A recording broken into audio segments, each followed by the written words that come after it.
Lançamos o desafio, trazemos a pergunta às escolas de norte a sul de Portugal continental. Democracia, para que te quero? Estamos em Esposende, na Escola Secundária Henrique Medina, e estamos a gravar este programa no rescaldo de uma noite eleitoral que deixou marcas e que é histórica em Portugal. Hoje lançamos um desafio aqui aos alunos de Esposende, no distrito de Braga. Vamos falar do Estado de Direito. Como é habitual, o lançamento é feito pela nossa conselheira científica, a Daniela Nunes, que é politóloga e que nos faz aqui o enquadramento do debate de hoje. Olá, obrigada Fernando, boa tarde a todos. É um gosto enorme estar aqui convosco a discutir aquele que será porventura um dos tópicos mais importantes, se não mesmo o mais importante desta ronda de debates promovida pela TSF em parceria com a DGE, a quem aproveito para dirigir o meu agradecimento renovado. Esse tópico que aqui nos traz é o Estado de Direito, que é o mesmo que dizer o principal garante da não arbitrariedade do poder e da sujeição de todos nós, cidadãos, governantes e governados, à lei. Ou seja, ninguém, rigorosamente ninguém, está acima da lei e perante ela nós somos todos rigorosamente iguais. Portanto, como podem imaginar e como tenho a certeza que saberão, até pelo trabalho e pela investigação que desenvolveram nas últimas semanas, com a ajuda da vossa professora Catarina Brito, sem Estado de Direito não há democracia e é por isso que eu comecei por dizer que este poderá ser o ponto crucial de todo o debate em torno da saúde democrática, se quiserem dizer assim, porque nenhuma sociedade desprovida de Estado de Direito é verdadeiramente democrática. É o Estado de Direito que nos garante, por exemplo, eleições livres e justas, como tivemos no domingo passado, a proteção dos direitos humanos, as nossas liberdades mais básicas, como é o caso da liberdade de expressão, por exemplo, a independência dos tribunais também. Portanto, imaginem uma sociedade onde até há eleições, mas onde, por exemplo, os juízes são pressionados politicamente, onde os direitos fundamentais não são respeitados e onde as leis mudam ao sabor dos interesses de quem governa. Portanto, por aí podem ter uma ideia de qual é verdadeiramente a importância do Estado de Direito e do quão central e vital ele é. Mas há, obviamente, riscos, há, obviamente, desafios e dificuldades, só para nomear duas das mais óbvias e também muitíssimo mediáticas nos dias de hoje, em Portugal e não só. Por um lado, o populismo, por outro lado, a corrupção.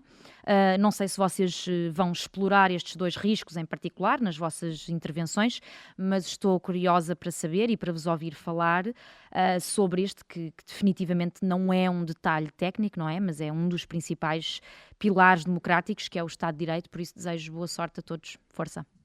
E de Esposende lançamos então este debate, o Estado de Direito.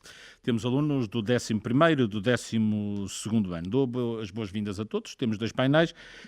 Vou começar o debate de hoje pelo Diogo Alves, que é aluno do 11º A, e porque ele nos deixa aqui, na preparação que fez, desde logo uma questão. Como se organiza, e esta parte aqui é bastante interessante a seguir, é como se defende o Estado de Direito. Obrigado e bem-vindo. Como é que isso se faz, então, Diogo? Então, eu próprio defendo que o Estado de Direito é uma parte muito integral da nossa democracia. Como nós já ouvimos pela Daniela? Daniela, o Estado de Direito é realmente super importante para a formulação de um governo justo e equitativo para todas as pessoas e que sem ele, sem os direitos humanos a que ele respeita, nós não conseguiríamos ter o mínimo da nossa liberdade que nós temos agora. Mas, agora, como é que nós conseguiríamos defender essa noção de liberdade e também defender os direitos humanos de forma justa e saudável e, obviamente, educada? Eu acho que, na aposta dos pilares de um bom Estado de Direito, que é a justiça, a saúde e, nomeadamente, eu acho que esta é a mais importante, a educação, nós conseguimos criar um Estado de Direito muito mais forte, rígido, consegue aguentar os desafios do dia-a-dia e os desafios que cada pessoa consegue passa todos os dias. Portanto, eleges aqui a educação como um pilar fundamental entre os direitos que os cidadãos têm. Nós já voltaremos a conversar. O César Barbosa, estando a falar de direito, um Estado que obedece às leis, deixou aqui nas suas reflexões algo que me intrigou. E eu quero agora que ele me explique isso. Ele que é aluno do 12º A. Em que medida o Poder Judicial atua de forma inequívoca como um instrumento de reforço do Estado de Direito? E depois acrescenta isto para garantir a imparcialidade e a justiça previstas na lei. Queres desenvolver isto, César, por favor? Sim, obrigado. Penso eu que o Poder Judicial funciona bem como um instrumento de reforço do Estado de Direito, quando atua com independência, claro, imparcialidade e rigor. Quando é o garante último da Constituição e protege os direitos do ser humano, assegurando que nenhum poder se sobrepõe à própria lei. Sendo exemplos como a intervenção em casos de inconstitucionalidade de leis discriminatórias, ou um exemplo mais concreto ao impedir que uma empresa, por exemplo, de uma empresa despedir funcionários de forma injustamente. No entanto, esse mesmo poder pode tornar-se um fator de instabilidade quando se afasta da sua missão constitucional.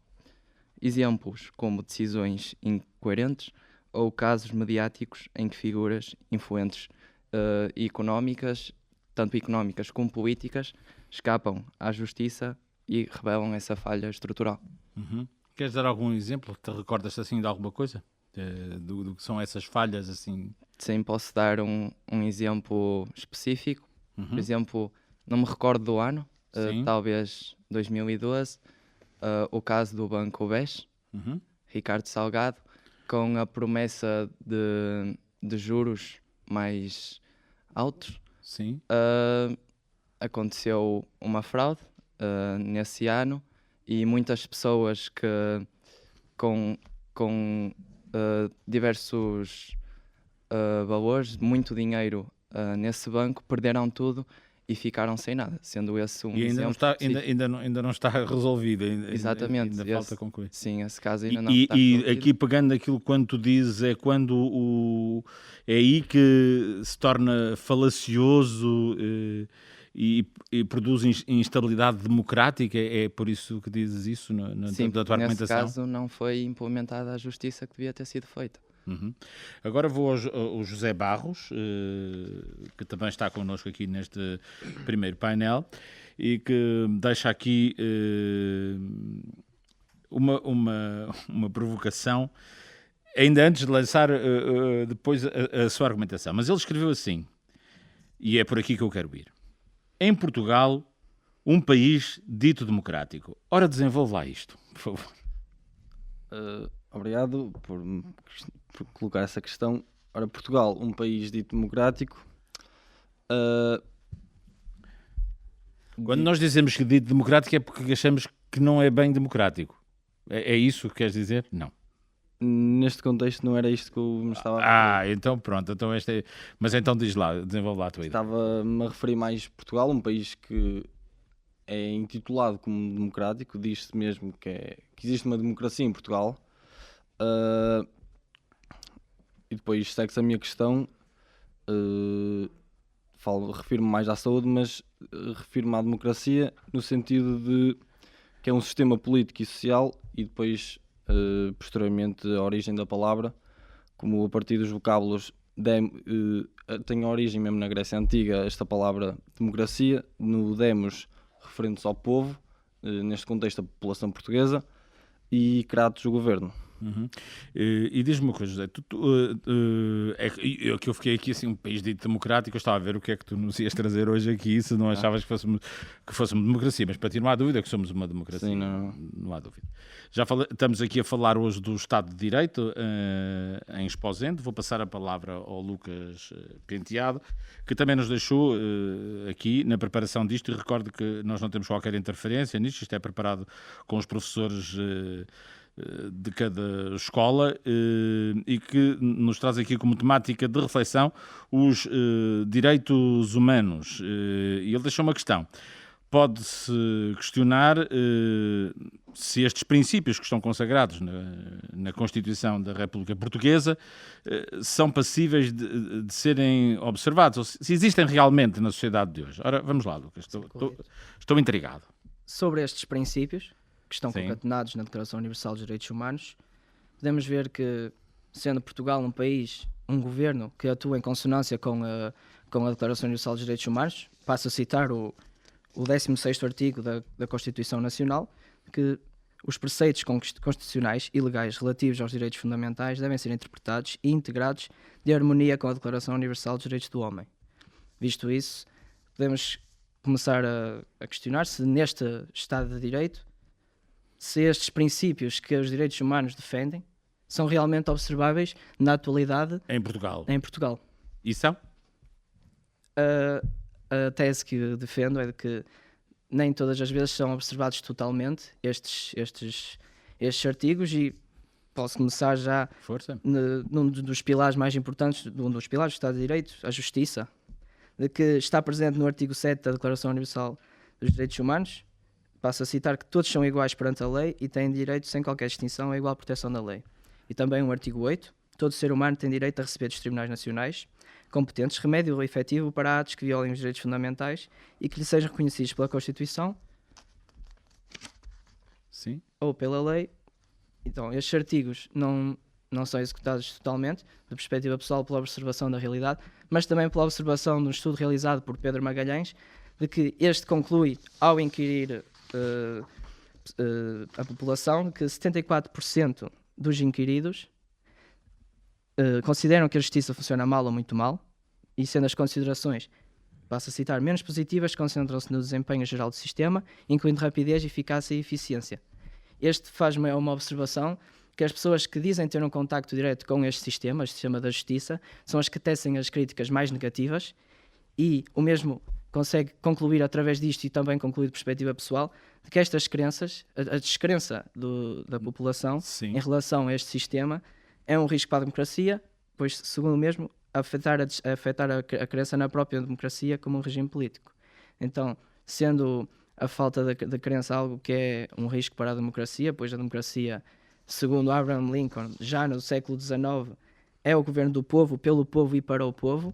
Então, se é um governo para o povo, pelo povo, para o povo, então se a população, se quem elege, se quem participa diretamente, pois no Estado de Direito, segundo o Diário da República, está submetido a processos de normas jurídicas com acompanhamento do cidadão. Ora, se existe acompanhamento do cidadão, e se o cidadão que acompanha não tem crença neste sistema, então a consulta neste sistema e o comportamento gregário de uma sociedade em relação a este sistema não sendo de crença, então é algo que é um risco para... Lucas, hoje é inevitável, hoje e nos outros dias todos falamos sobre isto, mas hoje está tudo assim um bocado por causa do que aconteceu neste último domingo. Tu achas que quando nós vemos os extremismos a subirem, e não estamos a falar só do Chega, porque isto já aconteceu no passado com o Bloco de Esquerda e com outros partidos, que isso tem a ver com a descrença na justiça, que é por falta, que é aí que começa a germinar, é aí que nasce a descrença no sistema democrático? Sim, pois se a população, especialmente atualmente que existe uma grande taxa de abstenção, se uma população que não está informada, que não se sente justa, então existe algum risco para este pilar do Estado de Direito, sendo importante os pilares estarem cumpridos totalmente ou muito perto. Então, sim, não se podem ser ajustados estes princípios na sociedade. Já voltei. O Diogo Alves pediu a palavra.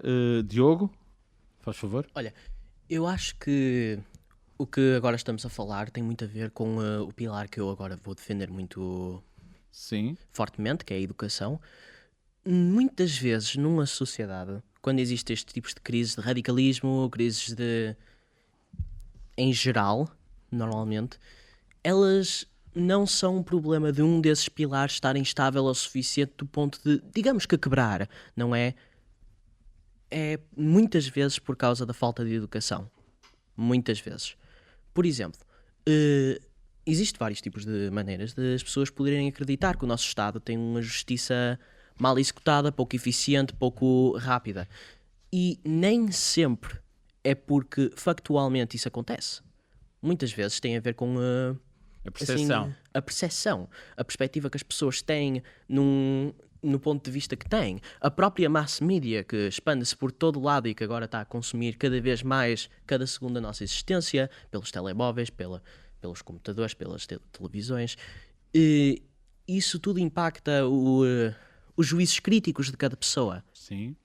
E muitas vezes faz com que o radicalismo comece a nascer entre as pessoas e daí começa a ficar as coisas ainda mais instáveis. Muitas vezes. Portanto, tu achas que se calhar não é bem verdade, é mais a ideia que as pessoas captam, é mais aquilo que as pessoas entendem do que propriamente a realidade. Muitas vezes, eu diria que a maioria das vezes, é por causa da percepção que as pessoas têm durante certos tipos de crises.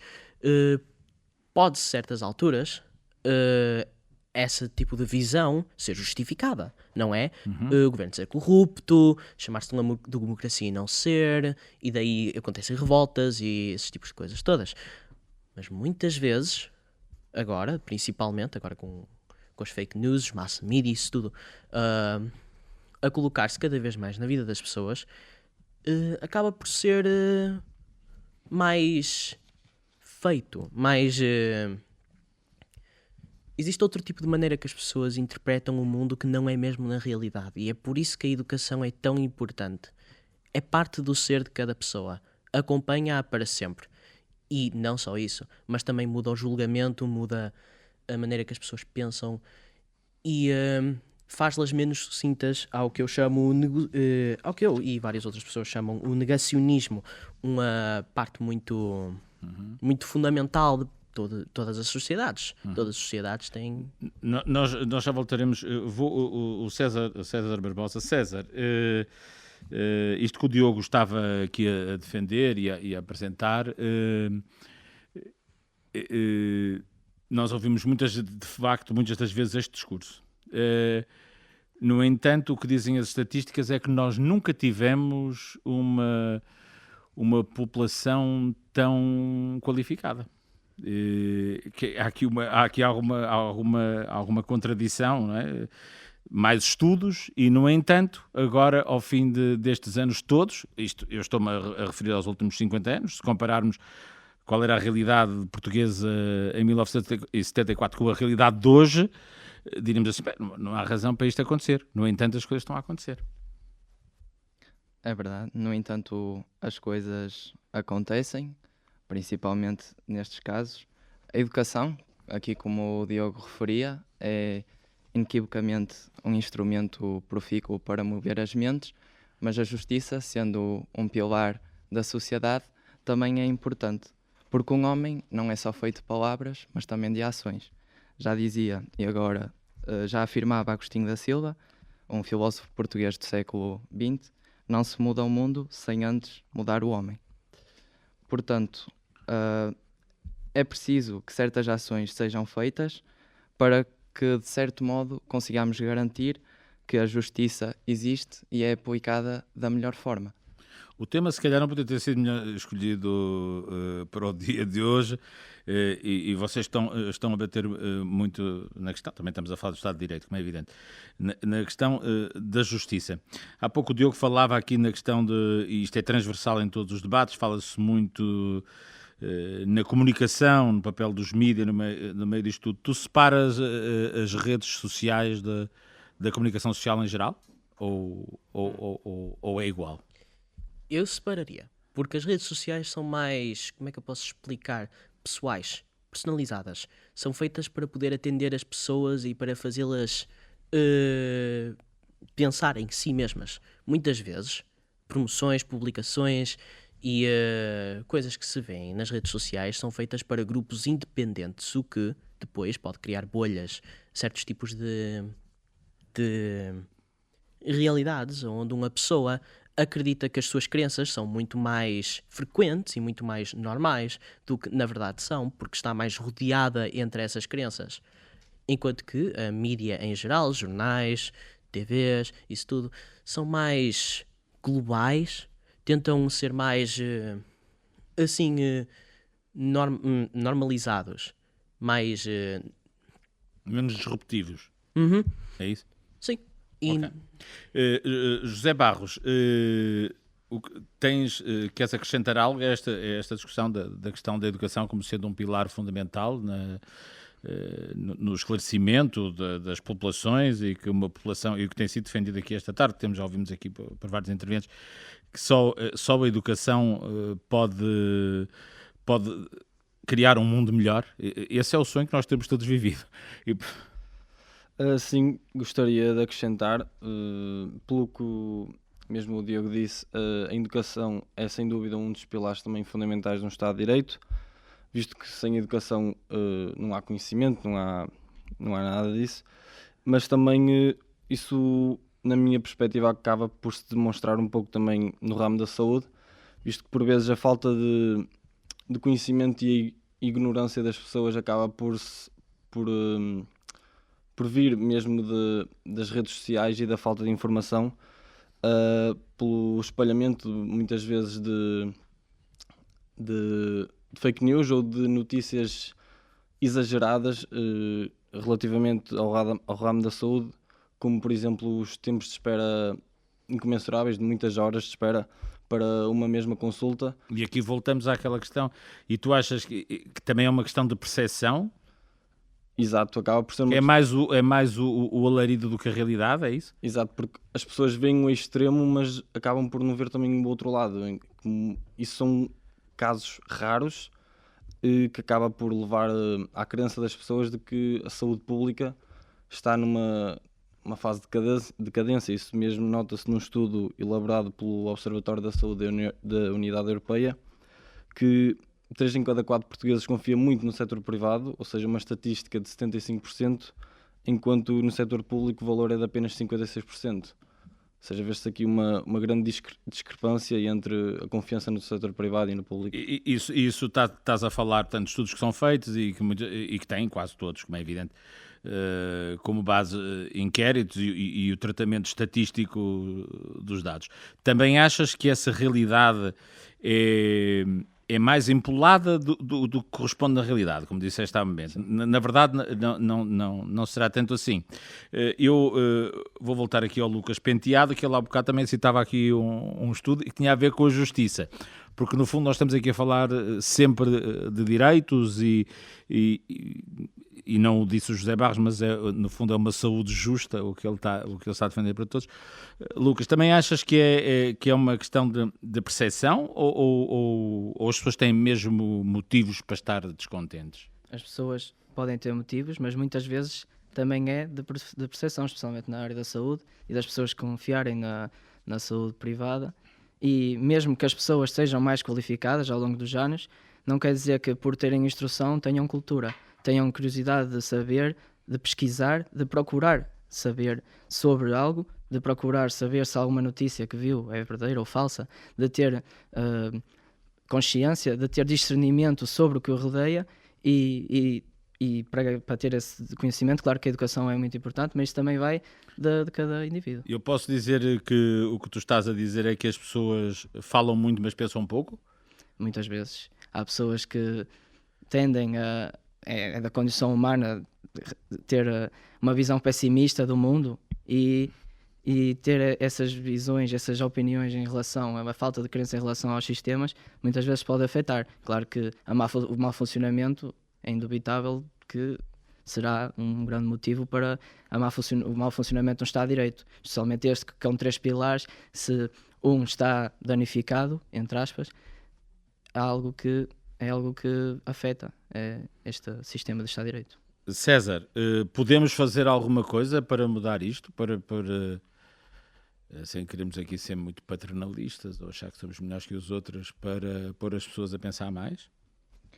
Portanto, Pegando nas palavras de Lucas. eu acho que sim, dá para mudar a mente do homem e fazê-los entender certas coisas de outras formas. É verdade que existem diversos mecanismos de defesa dos direitos dos cidadãos que são primacialmente essenciais. No entanto, muitos continuam inacessíveis para grande parte da população. E não é por termos acesso às tecnologias e à informação por parte digital que nos tornamos mais informados. Há uma clara falta de informação, uma certa burocracia e até mesmo, que eu noto bastante, desmotivação social sobre estes casos. Penso que uma solução simples, Força. que exige apenas vontade política, penso eu, seria o reforço e a simplificação do apoio judiciário, que já está previsto na lei. A criação de balcões de informação jurídica nos concelhos, com técnicos que orientem os cidadãos nos seus direitos e procedimentos legais. Há muitas pessoas que não sabem que podem ter acesso a um advogado gratuito. Ou chamado apoio judiciário, não é? Exatamente. E isso cria a percepção, agora estou eu aqui a ir um bocadinho mais além, de que a justiça só para quem pode pagar. Achas que é isso que acontece? Por as pessoas Nem não sempre. saberem Nem que sempre. as pessoas, quando as pessoas não sabem que têm esses direitos, não cria nenhuma sensação nelas, não? Há muitas pessoas que... Não, os direitos são para todos. Certo. E há muitas pessoas que não têm simplesmente essa informação e mostram-se desmotivadas. Portanto, o Estado tem que ser mais interventivo, está mais perto das pessoas, os tais balcões de informação. Sim, e de certo modo isso reforça a confiança da população no Estado de Direito. Nós estamos a chegar ao final desta primeira parte do debate. Vou novamente ao Diogo Alves, está a pedir a palavra. Diogo, por favor.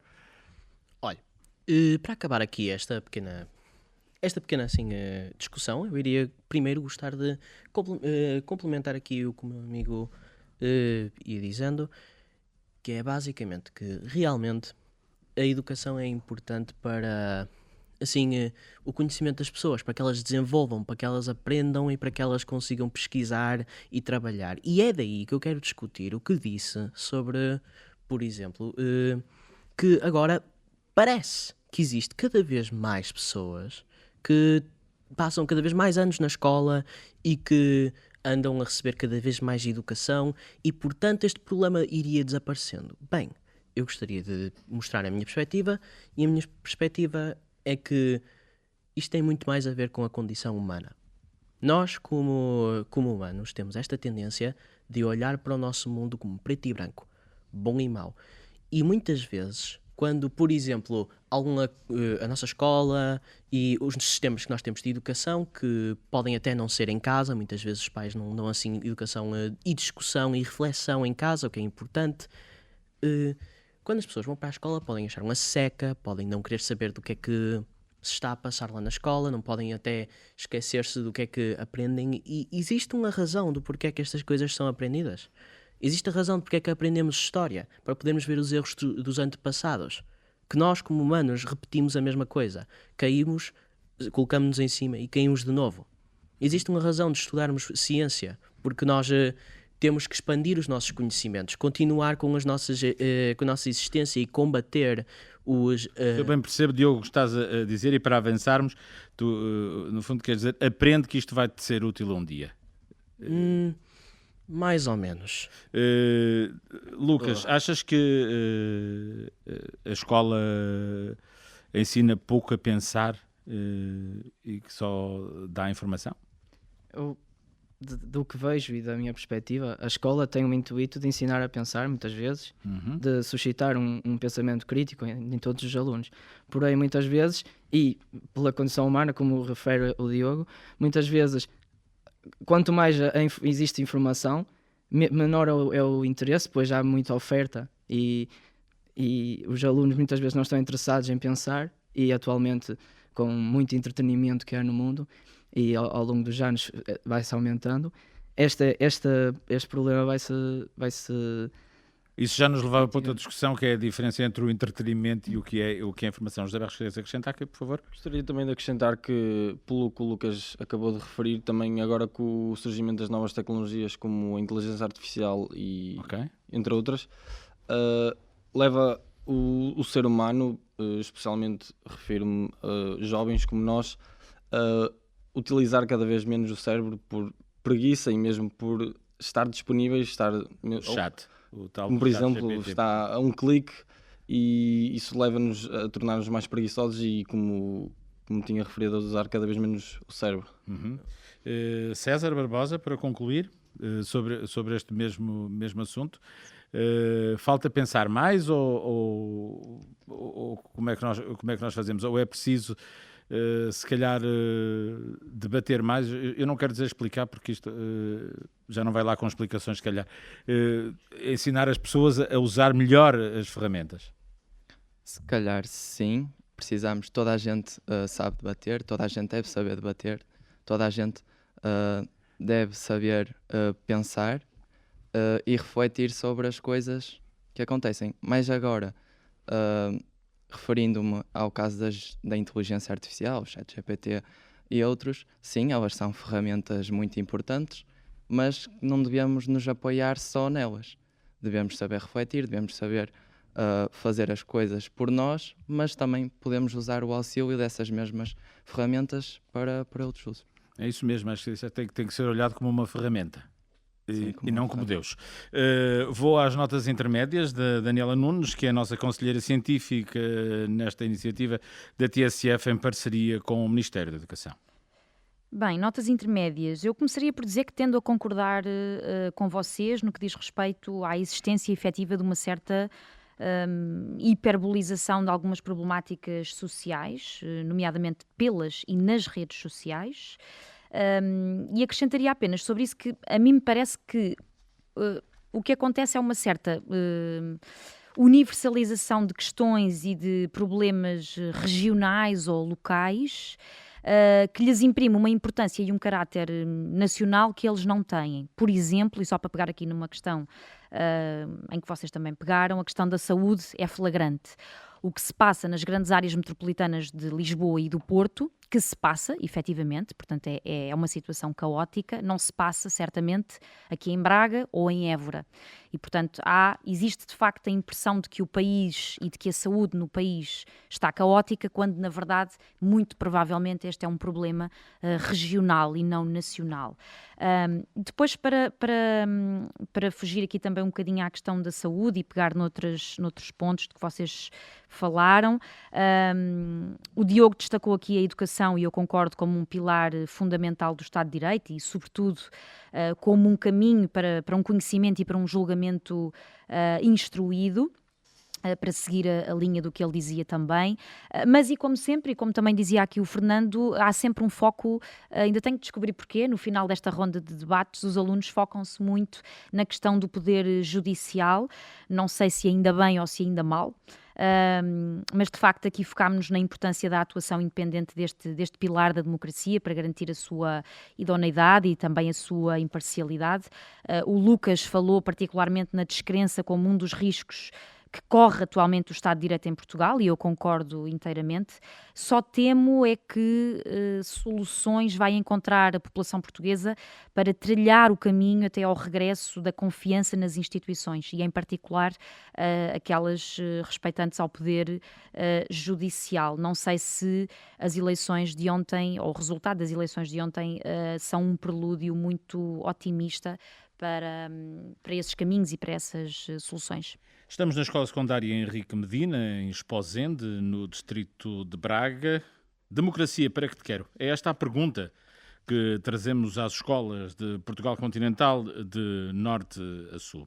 Hoje estamos a debater o Estado de Direito, temos então aqui um novo painel e já com uma reflexão de Emma Valentim, aluna do 11º A. Ela, nas suas notas preparatórias que nos enviou, pergunta: será Portugal um Estado de Direito? É, Emma? Bem, recentemente não é notório que Portugal respeita os 3 pilares de um Estado de Direito, sendo eles a saúde, a justiça e a educação. Hoje em dia, o conceito de um Estado de Direito passa por uma mera utopia, pois parece ser inalcançável. Portanto, achas que somos um Estado de Direito ou não? Estamos longe? Tu achas que é Na teoria inalcançável? somos, Na teoria. mas em prática, E em que é que te baseias para dizer isso? Posso perguntar? claro. Então, Pela qual é falta a tua de percepção? justiça- Nós estamos sempre aqui a falar de percepções. Aliás, foi algo que correu a primeira parte do debate com os teus colegas. Sim, falo da falta da justiça em diversos casos em que a justiça ou a pena aplicada nem sempre coincide com a gravidade do crime, e também pela falta de educação que abrange também diversos adolescentes e crianças. Uhum. Nós temos muitas. Na primeira parte, falávamos aqui que nem sempre mais formação significa mais educação. E tu achas que falta mesmo esse aspecto básico ainda, cumprir também esse aspecto A básico, educação é uma base. mas É a falta base, ainda é a muito. base de tudo, sim. Falta muito. Já voltaremos a falar. Beatriz Bourbon, que é aluna do 12º C. Vocês trouxeram para aqui uma série de pontos de reflexão interessantes. São provocações, e isso é importante. Portugal, escreves tu, é uma sociedade que se diz democrática. Está aqui, é teu, não é, Beatriz? Sim. Então vá lá, desenvolve-me lá isto. Eu pego logo nesta tua primeira. É uma frase. Vai até à vírgula, esta parte. Certo. Então. Portugal é uma sociedade que se diz democrática, pois nos seus documentos estruturantes está assente como tal. Mas existem sempre questões: será que se cumpre, será que não se cumpre? Todos os pilares de uma sociedade democrática. Segundo o Dicionário da Língua Portuguesa da Academia das Ciências de Lisboa, a democracia é um sistema político em que o poder reside no povo e dele emana, exercendo este a sua soberania direta ou indiretamente, através de representantes escolhidos em eleições livres e periódicas que garantem a todos os cidadãos a possibilidade de elegerem e serem eleitos. Ora, isto é algo que se verifica, até porque podemos verificar ontem pelas eleições que decorreram, e, portanto, Portugal é uma democracia. No entanto, uma democracia tem por base um Estado de Direito, que, tal como a minha colega Emma referiu, tem 3 pilares básicos: a educação, a justiça e a saúde, que nem sempre são cumpridos. Eu falo mais do aspecto da saúde, em que não é cumprido equitativamente entre todos os cidadãos, devido às suas discrepâncias socioeconómicas, por exemplo. Em que, por exemplo, tal como os meus colegas referiram estudos, eu também refiro um da Comissão Europeia sobre o estado de saúde da União Europeia em Portugal, em que a esperança média de vida, por exemplo, em 2017, dos homens portugueses com menos instrução, aos 30 anos de idade, era aproximadamente 4 anos inferior aos homens com um nível de instrução mais elevado. Em relação às mulheres, a discrepância não era tão grande, era de apenas, não é bem apenas, de 1 ano e meio. Uhum. E tu achas que isso tem a ver com o nível de instrução, influi aqui no tipo de profissões que têm? Será por causa disso? Sim, porque o mesmo estudo referia que estas discrepâncias eram justificadas por diferenças nos níveis de rendimento, exposição a fatores de risco, devido às profissões que as pessoas tinham, e o acesso aos cuidados de saúde, por ser mais limitado, por ser mais dificultado. Uhum. Eu não conheço esse estudo e tenho como bom, porque tu estás aqui a trazê-lo. Vou agora a outra colega tua, a Matilde. Mais uma provocação. Ela diz: em Portugal existe democracia? Para já nós estamos aqui com uma tendência a dizer quase que somos formalmente uma democracia. Foi o que os teus colegas aqui disseram, não é? Ou um Estado de Direito. E tu começas logo a perguntar: em Portugal existe democracia? Esclarece-nos lá o que é que a tua investigação te trouxe. Portanto, logo aqui uma pergunta assim, acutilante, não é? Sim, é importante, porque são as tuas dúvidas, não é? Exato. E são as dúvidas de nós todos. E estamos hoje em dia a debater muito este assunto. Certo. Portanto, para começar, temos que saber o que é democracia. E segundo o primeiro artigo da nossa Constituição, Constituição da República de 1976, Portugal é uma república soberana, baseada na dignidade de uma pessoa humana e na vontade popular, ou seja, uma democracia cuja vontade do povo, ou seja, dos cidadãos, vai-se refletir em quem os vai liderar. Contudo, uma democracia também permite visar, e um dos primaciais ideais são o respeito e a igualdade entre todos. O que, principalmente, vamos focar aqui mais na parte da igualdade entre os sistemas, não acontece para todos, tal como a minha colega mencionou, na área da saúde, e eu vou mencionar na área da educação. Não existe uma igualdade de uma educação, portanto, gratuita, de qualidade e com as mesmas condições para todos neste país. Não existe? Porquê que dizes isso? Portanto, também vou mencionar um estudo. Força, claro. Um estudo, uma notícia que saiu na SIC Notícias. Em dezembro de 2024, haveria cerca de 26 mil alunos, portanto, estudantes, aqui em Portugal, em que lhes faltava um professor a pelo menos uma disciplina. Ou seja, temos aqui uma desigualdade, uma falta de equilíbrio entre estudantes que têm todas as condições para aprenderem, para se formarem, para serem cidadãos com o pensamento crítico, e outros que não veem as mesmas oportunidades, que é um direito fundamental garantido segundo a Carta dos Direitos Humanos, que todos, passo a citar novamente, o artigo 26º da Declaração Universal dos Direitos Humanos, que a instrução será orientada no sentido do pleno desenvolvimento da personalidade humana e que todo o ser humano tem direito à instrução. Ou seja, este direito não está a ser garantido. E no fundo, também o que vocês nos estão a trazer aqui, do que eu estou a perceber, é que se tem feito um caminho, mas já devíamos ter ido mais longe, devíamos estar quase na perfeição. A perfeição é uma palavra forte. Pois é, tens razão. Não é? É. Como os meus colegas na outra parte mencionaram, este conceito de democracia já vem há muitos milénios, desde a Grécia Antiga. Certo. E vem sempre sendo aperfeiçoada. Já, por exemplo, Luís de Camões, no século XVI, dizia que mudam-se os tempos, mudam-se as vontades. E mesmo agora, no nosso século, este ideal mantém-se. E que mesmo assim não alcançamos. E isto eu penso que se deve a falhas humanas. Nós tentamos sempre chegar a uma sociedade utópica, a uma sociedade quimérica, onde somos todos iguais, temos todos os mesmos direitos, mas é realmente algo complicado. Não significa que deveríamos desistir, mas é algo que devemos sempre questionar o porquê é que não está a acontecer, o que é que está errado e o que é que podemos fazer para melhorar. E acho que é o que estamos aqui a fazer. A Mariana Gonçalves, também aluna do 12º ano, do 12º C, diz que, pergunta ela, Portugal é um Estado de Direito? Garantirá a democracia e os direitos e liberdades dos cidadãos? Isto vem ao encontro do que os teus colegas estão a dizer. Garante? Não garante? Faz por isso? Ou é mesmo só uma coisa que está escrita? Ora bem, em primeiro lugar, eu considero que seja importante pensar no conceito de democracia, há quanto tempo é que ele existe no homem. Ele vem da Grécia Antiga, como a Matilde já referiu, século VI a.C., com o homem, independentemente das suas posses, poder demonstrar a sua opinião acerca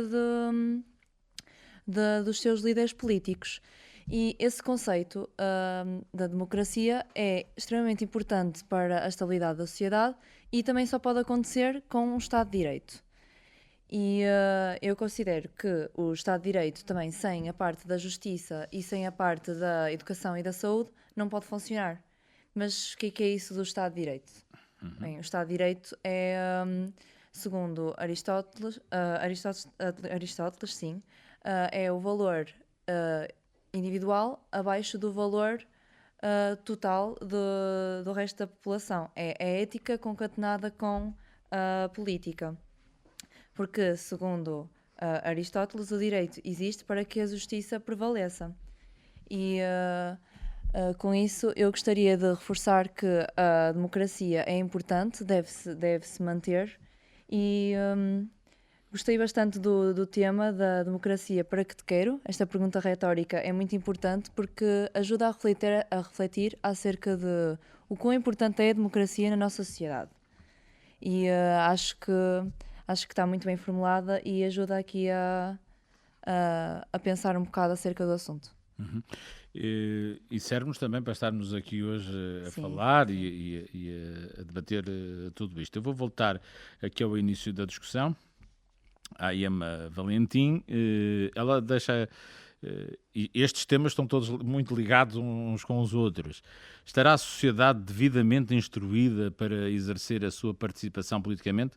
Voltamos àquela parte da tua reflexão em que dizias muita gente não está preparada porque o Estado não proporciona, o país não proporciona a educação. Sim. Sim, a educação, como já disse, é um pilar muito importante de um Estado de Direito e é como uma cadeira de 4 pernas. Se uma delas falha, é como se um dos pilares de um Estado de Direito falhar, está tudo desequilibrado.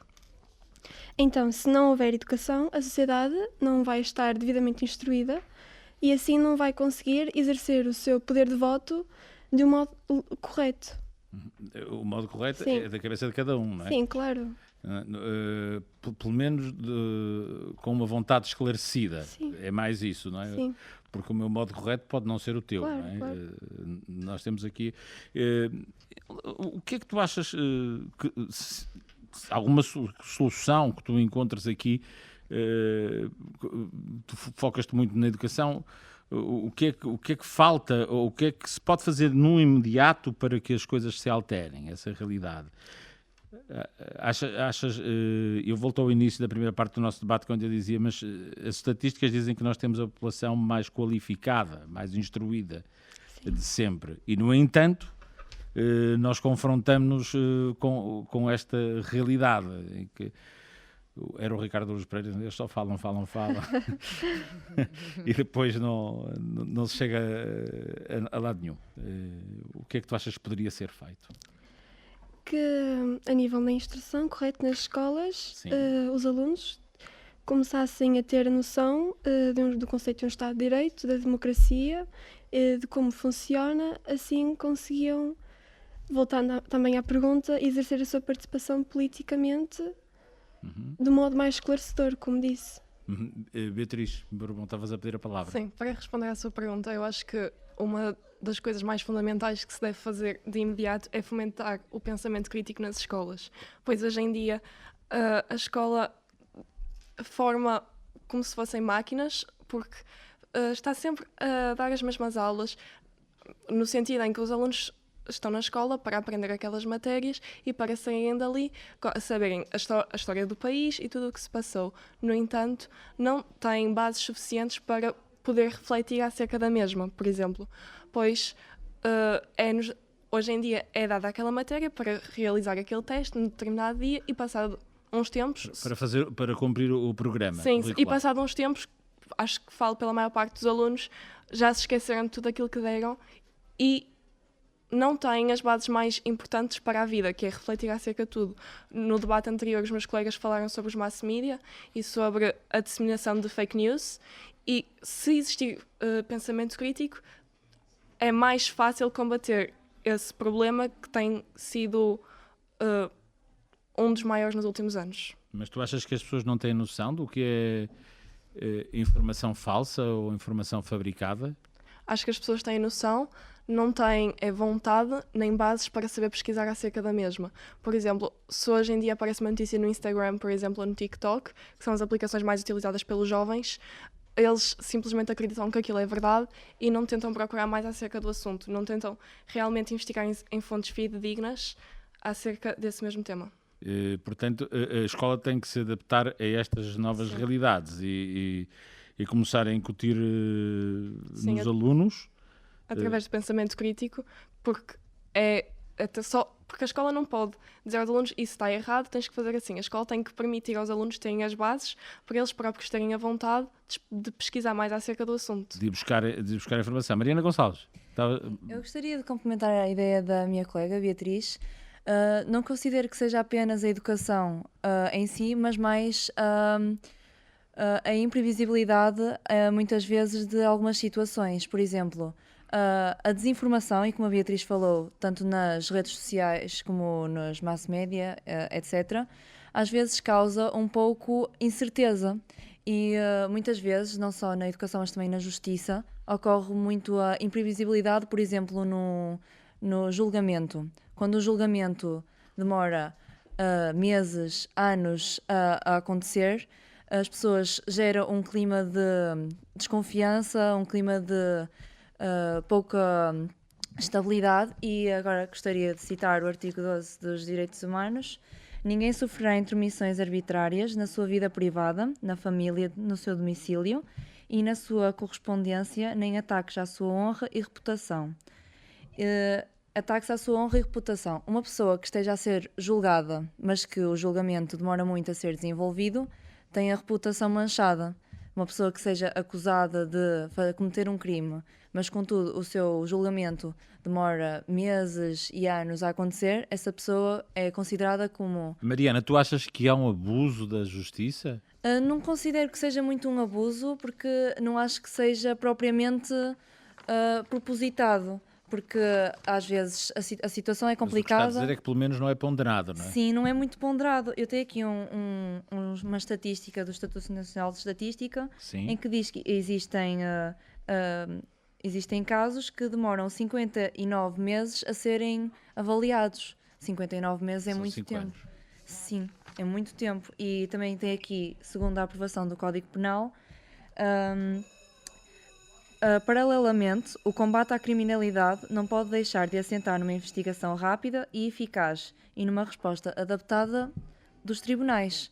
Rápida e eficaz, em muitas situações Estás a não trazer se aqui, aplica. tu estás aqui a trazer uma outra perspectiva. Habitualmente o que Sim. nós ouvimos falar é que é preciso condenar rapidamente os criminosos e Sim. tu estás a dizer, pois, mas primeiro é preciso rapidamente saber se eles são criminosos ou não. não é? Exatamente. As pessoas, ao serem acusadas, também estão a manchar a sua reputação e também existe uma enorme estabilidade, tanto na família, como não sabe o que é que vai acontecer ao seu futuro. E essa instabilidade, depois, como eu anteriormente falei, uma sociedade democrática tem que assentar numa sociedade que esteja coesa, que esteja ciente do que está a acontecer, porque depois gera climas de desconfiança e começam a surgir inseguranças em relação E vai corroendo. Exato, e depois os 3 pilares que assentam no Estado de Direito começam a desabar lentamente. Já para não falar que a previsibilidade também é uma das primaciais ideias do Estado de Direito, que o Estado de Direito visa a distribuição uniforme do direito da União Europeia em todos os Estados-membros, de forma a criar um ambiente previsível para todos, nativos ou estrangeiros. Assim, Deixa-me dar a palavra Claro. à Matilde. Já vamos falar. Sim, sim. Nativos ou estrangeiros, estás a falar também da imigração, tem sido um tema Claro. quente em Portugal.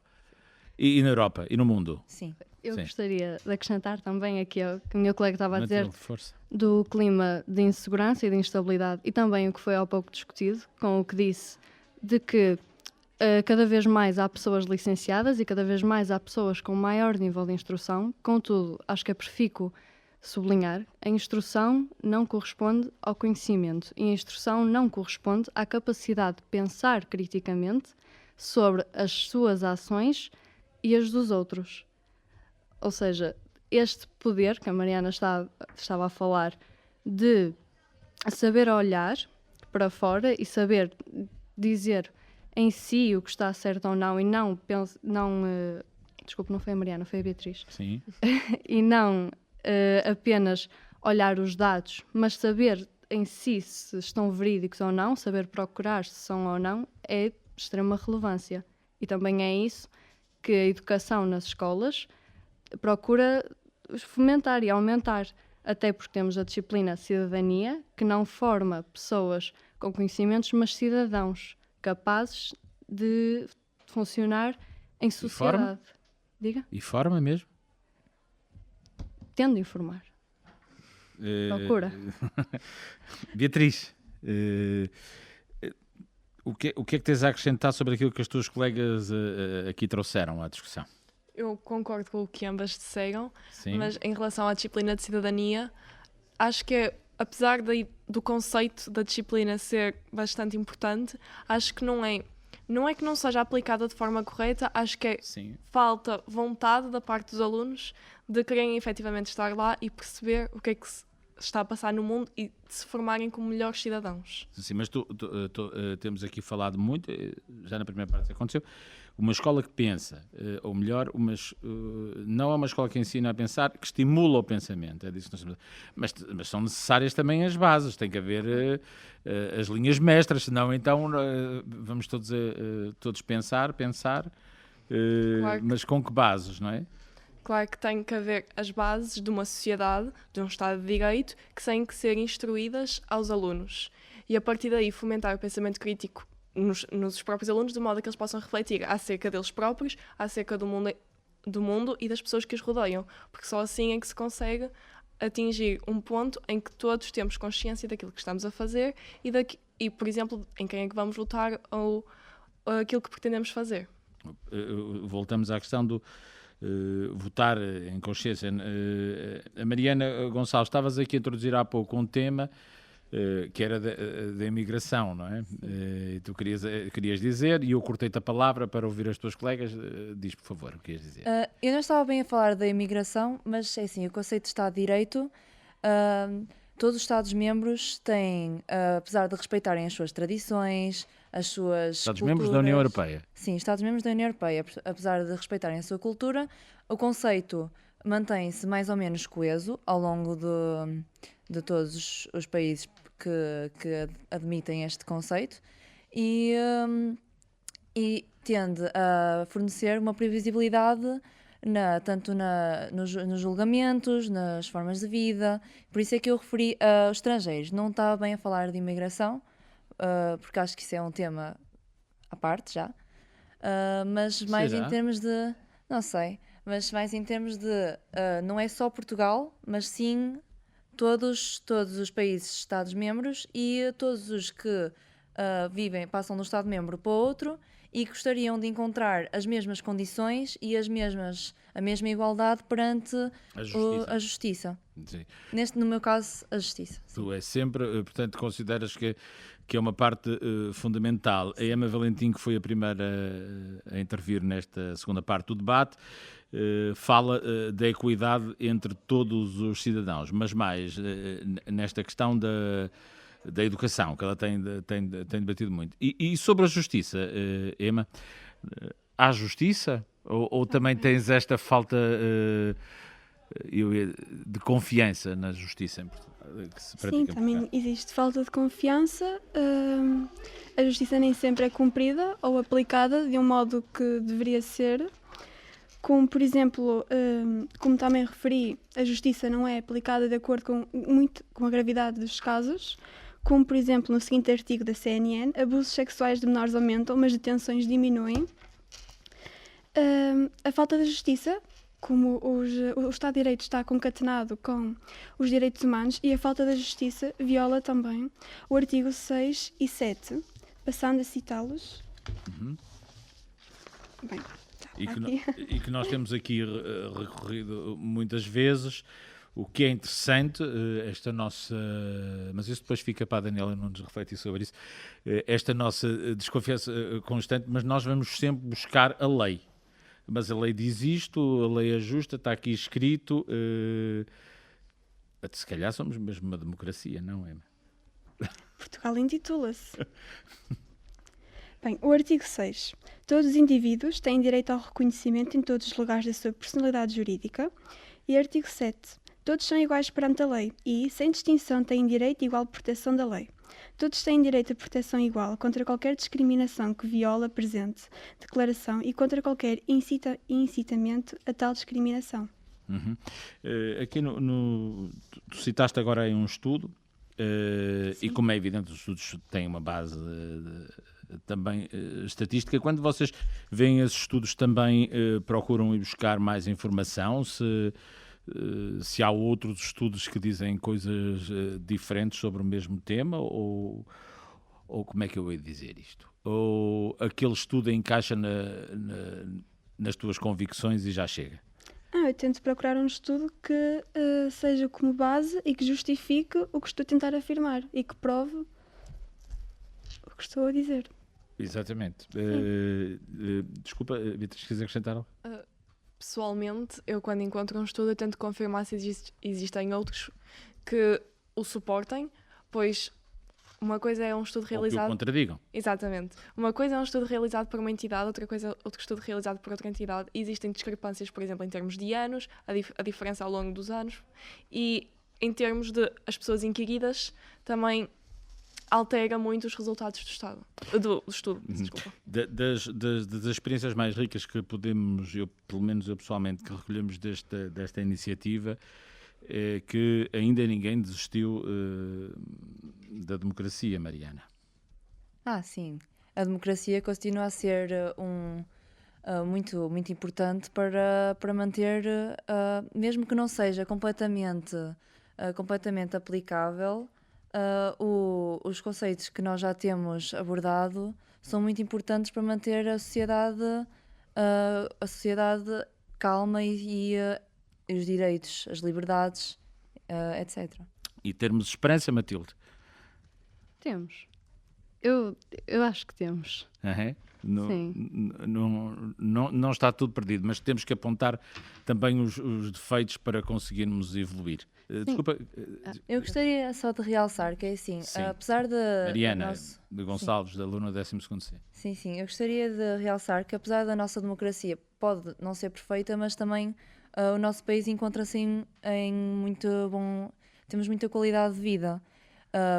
Não só por sermos um país da Europa, podemos não estar-nos com maior qualidade de vida, mas em comparação, considero que a sociedade democrática que temos nos fornece uma boa qualidade de vida, boas oportunidades, e acho que é muito importante refletir acerca disso, porque acho que Portugal é um país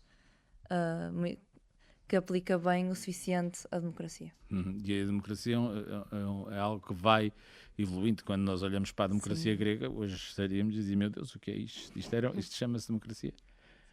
Desculpa. Querias acrescentar, Matilde?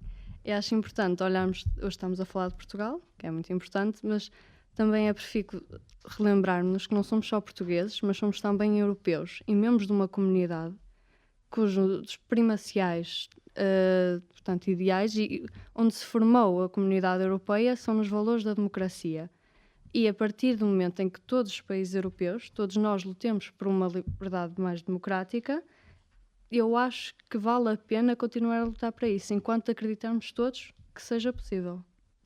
Quero agradecer às 4 por terem vindo, as vossas reflexões que aqui trouxeram, e deixo aqui a Daniela Nunes, politóloga, conselheira científica desta iniciativa da TSF em parceria com o Ministério da Educação, as notas finais e as suas reflexões sobre o que aqui debatemos hoje. Obrigada, Fernando. Bem, acho que este painel terá porventura uma visão ainda mais pessimista do que o anterior. Questionámos aqui muitas vezes se Portugal seria ou não uma democracia. Parece-me que nesse aspecto podemos estar seguros de que o nosso país é efetivamente uma democracia, que ainda assim, mesmo com todos os seus defeitos, é o pior dos regimes, com exceção para todos os outros, dizia Winston Churchill. Falámos ainda de um ponto que me parece muito importante, que é a necessidade de adaptação da escola e dos modelos de aprendizagem das novas camadas da sociedade, portanto, designadamente vocês, jovens, ensinar estes jovens e estas camadas novas da sociedade a usar as ferramentas da nossa nova realidade, não evitar que os jovens as usem e com isso, obviamente, marginalizando a escola em relação a estes novos tempos. E como dizia alguém aqui, mudam-se os tempos e mudam-se as vontades também, não é? Portanto, é mesmo assim. E por falar em tempos novos, concordo com vocês, há de facto, e com o painel anterior também, há de facto cada vez mais jovens licenciados e formados academicamente, mas isso, portanto, não quer dizer que haja uma relação literal entre instrução e conhecimento.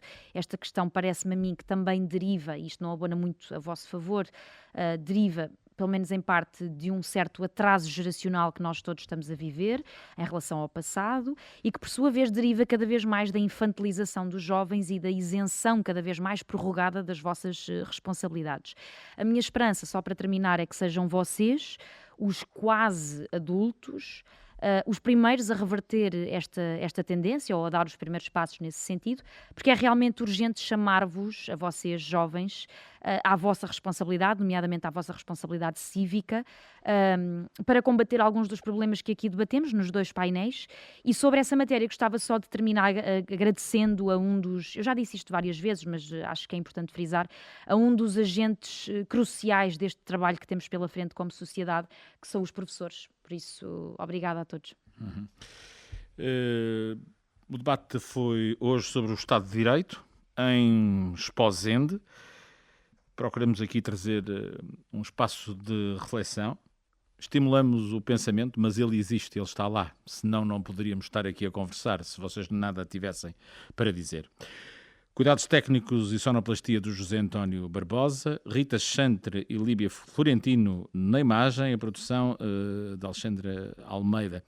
Nós voltaremos em breve, numa outra latitude. Pode acompanhar a versão integral deste debate em tsf.pt, não só nas plataformas de podcast pode ouvir na íntegra o áudio, como pode ver o vídeo. Obrigado e até breve.